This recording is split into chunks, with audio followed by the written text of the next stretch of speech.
wafduhu uu hogaamiyay madaxweynaha dowlad goboleedka Koonfur Galbeed Mudane Abdicasiis Xasan Maxamed lafta gareen oo qayb ku hayeen Senator Xuseen wasiirka warfaafinta ugaas Xasan Cabdi Maxamed gudoomiyaha maamulka gobolka Shabeellaha Hoose Ibraahim Aadan Ali Najax iyo agaasimaha guud madaxtooyada dowlad goboleedka Koonfur Galbeed Ibraahim Abduqaadir Maxamed ee geeka hadeeri magaalada Markay xarunta gobolka Shabeellaha Hoose ujeedadii may haytay kormeero iyo joogteynta mashaariicda horumarineed ee reedlanka nooleeyo adeegyada dowladda oo hata ku hana qaadahay gobolada Koonfur Galbeed madaxweynaha iyo xubno la socday mayba magaalada Markay xarunta gobolka Shabeellaha Hoose ka dhawaayay saraakiil ku tirsan ciidanka militariga Soomaaliya iyo qaybo shal duwan ee bulshada ka nool magaalada xeebeedka Marka oo ka horeeyay gudoomiyaha maamulka degmada Marka Cabdullaahi Ali Axmed Waafow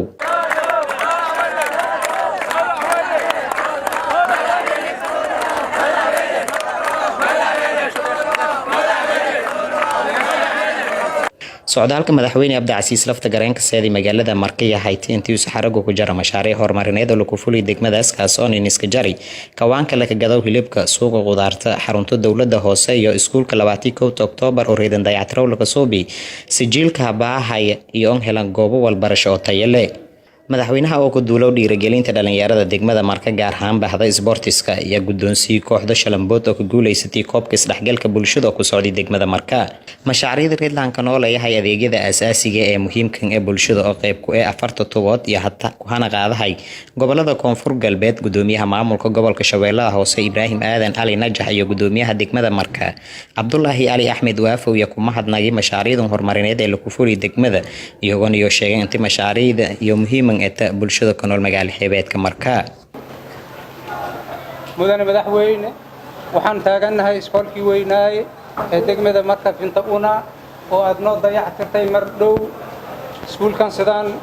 u qurux badan oo maanta hoos taagan tahay maalintii hore oo aad imaanaysay qaabkii as ahaa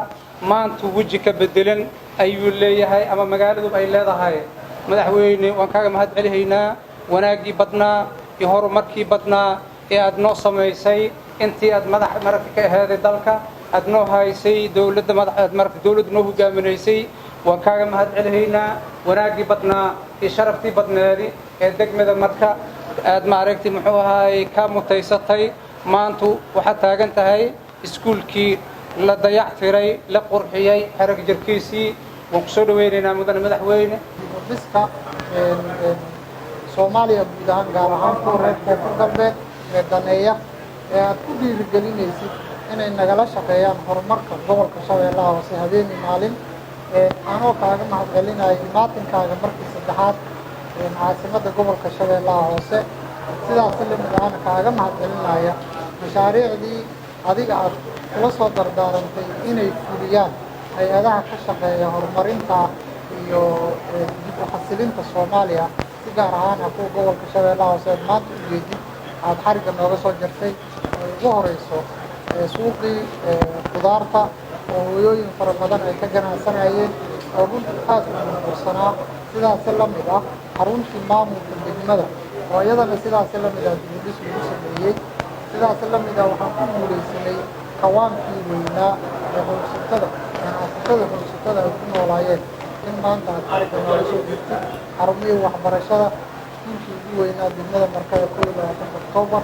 oo aad bilo ka hor noo dhagax dhigtay madaxweynaha dowlad goboleedka Koonfur Galbeed Mudane Abdicasiis Xasan Maxamed lafta gareen sheegay intii tan iyo qayb ku mid ah horumarinta bulshada maynu xusayntii mashaariic kale iyo shid ka doonaan si bulshada iyo helan adeeg dawladeed oo dhameystiran bacda salaam sharaf ay tahay inaan markii saddexaad ku soo noqdo degmada Marka oo maalin walbaba maalinka ka dambeeyo oo imaanay wax badan iska bedelayaan oo beegsanayso horumar mustaqbal iyo amni iyo nidaam dawladnimo oo hana qaadaya maalinba maalinka ka dambeeyay ay heshay runtii waxaan u nimid inaan soo booqano wixii naga dambeeyay waxa Ilaahay mahadiisa oo lagu guuleystay mashaariicdii aan dhagax dhignay inay maanta gabagaba yihiin oo soo dhamaadeen oo hadda la dhisaayo oo meeshii ugu dambeysay ay marayaan ayagina aan furayno oo furitaankoodii la joogo alxamdulillah Ilaahay mahadiisa waaye tana guul ah waxaan tagnay oon soo furnay degmadii xaruntii degmada maamulka degmada uu ku shaqaynayay xaruntii suuqii ganacsiga ee qudaarta suuqii weynaa ee kawaanka haddana waxaan joognaa iskoolkii waxaana dhiman oon furi doonaa mashaariic kale oo isla markaa waxaana jecelnahay haddii ilaahay yidhaaha intaasoo mashruuc markaan furno inaan kuwo kale horle aan dhagax dhigno uu ugu horeeyo eeraboorka degmada Marko waxaan rajaynaynaa sharaf iyo karaamo iyo horumar aad iyo aad aan ugu faraxsanahay waxaan rabaa inaan u mahadceliyo gudoomiyaha degmada Marko oo shaqo fiican oo wanaag badan ka qabtay dib u soo celinta bilicda magaalada nadaafadda amniga dib u dhiska intaba guul weyn ka gaaray yaan rabnaa inaan uga mahadcelino gudoomiyaha adiga iyo shacabkaada iyo sida ay isugu xirantihiin aad ugu mahadsantihiin waxaan rabnaa inaad isku xirnaantii midnimada asii wadaan sii xoojisaan aad iyo aad u mahadsantihiin garoonka diyaarado eel jaalle garoonka banooniga lugta degmada Marka iyo haano kala yeelishid dhiki haana soona la kuweedanti sidanka dhowlan dhisa wana lanka qabtira baahiyo haysada bulshada ku nool degmada Marka